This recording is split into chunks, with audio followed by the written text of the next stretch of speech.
Maria Valtorta, l'Évangile tel qu'il m'a été révélé, volume 9, La Passion. Chapitre 1. Introduction diverse. Le Fils de Dieu et de la femme sans tache apparut comme un ver. Jésus dit, « Et maintenant viens, bien que tu sois ce soir comme quelqu'un qui va expirer, viens que je t'amène vers mes souffrances.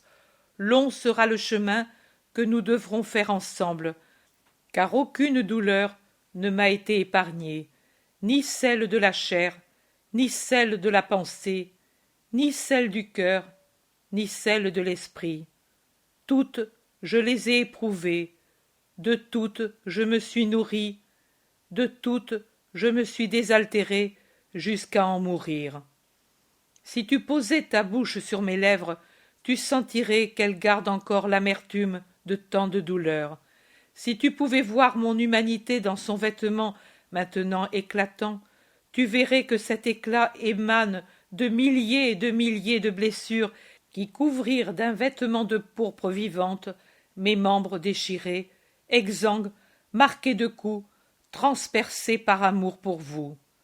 Maintenant, mon humanité est éclatante, mais il y eut un jour où elle fut semblable à celle d'un lépreux, tant elle était frappée et humiliée.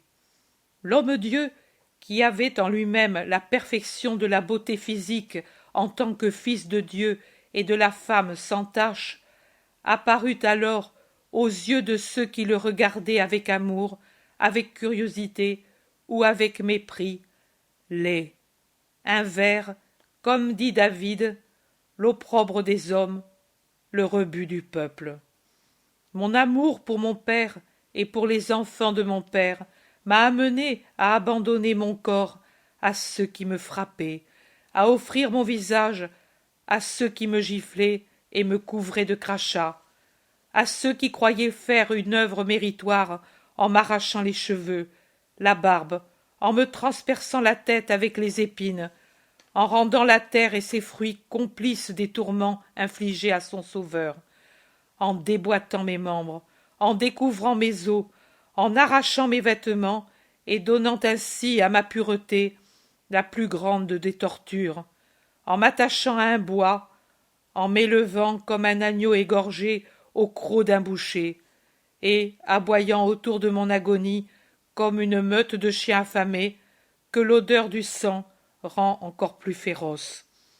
Accusé, condamné, tué, trahi, renié, vendu, abandonné même par Dieu à cause des crimes que j'avais pris sur moi, devenu plus pauvre qu'un mendiant, dépouillé par des brigands, puisqu'on ne me laissa même pas mes vêtements pour couvrir ma nudité livide de martyr, pas même épargné au-delà de la mort par l'insulte d'une blessure et les calomnies de mes ennemis, submergé sous la boue de tous vos péchés, précipité jusqu'au fond des ténèbres de la douleur, sans aucune lumière du ciel qui répondit à mon regard mourant, et sans un mot de Dieu qui répondit à mon dernier appel.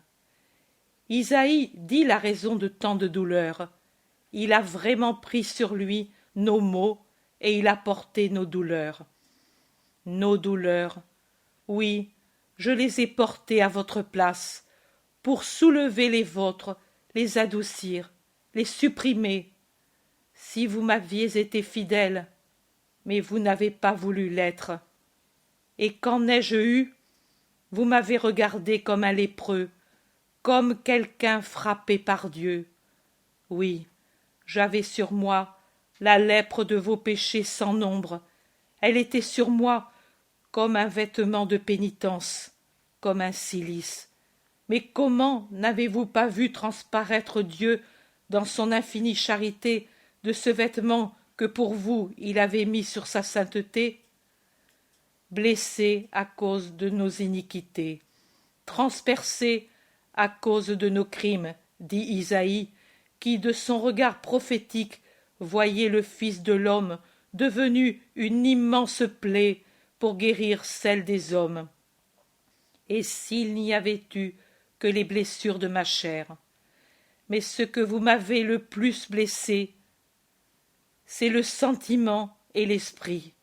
De l'un et de l'autre, vous avez fait un jouet et une cible, et vous m'avez frappé dans l'amitié que je vous avais donnée, par l'intermédiaire de Judas, dans la fidélité que j'espérais de vous, par l'intermédiaire de Pierre, qui me renia, dans la reconnaissance pour mes bienfaits, par l'intermédiaire de ceux qui me criaient « Meurs !» après que je les eus tirés de tant de maladies, à travers l'amour pour les déchirements infligés à ma mère, à travers la religion, en déclarant que je blasphémais Dieu, moi qui, pour le zèle de la cause de Dieu, m'étais mis entre les mains de l'homme en m'incarnant, en souffrant toute ma vie et en m'abandonnant à la férocité humaine sans proférer un mot ou une plainte. Il aurait suffi d'un regard pour réduire en cendres accusateurs, juges et bourreaux, mais j'étais venu volontairement pour accomplir le sacrifice et comme agneau, parce que j'étais l'agneau de Dieu et je le suis pour l'éternité. Je me suis laissé conduire au dépouillement et à la mort pour faire de ma chair votre vie. Quand j'ai été élevé, j'ai été déjà consumé par des souffrances sans nom, avec tous les noms. J'ai commencé de mourir à Bethléem, en voyant la lumière de la terre, qui était si différente d'une façon angoissante pour moi, qui était le vivant du ciel. J'ai continué à mourir dans la pauvreté, dans l'exil, dans la fuite, dans le travail, dans l'incompréhension, dans la fatigue, dans la trahison, dans les affections qu'on m'enlevait, dans les tortures, dans les mensonges, dans les blasphèmes. Voilà ce qu'a donné l'homme à moi qui venais pour l'unir à Dieu. Marie, regarde ton Sauveur. Il n'a pas son vêtement blanc, ni sa tête blonde.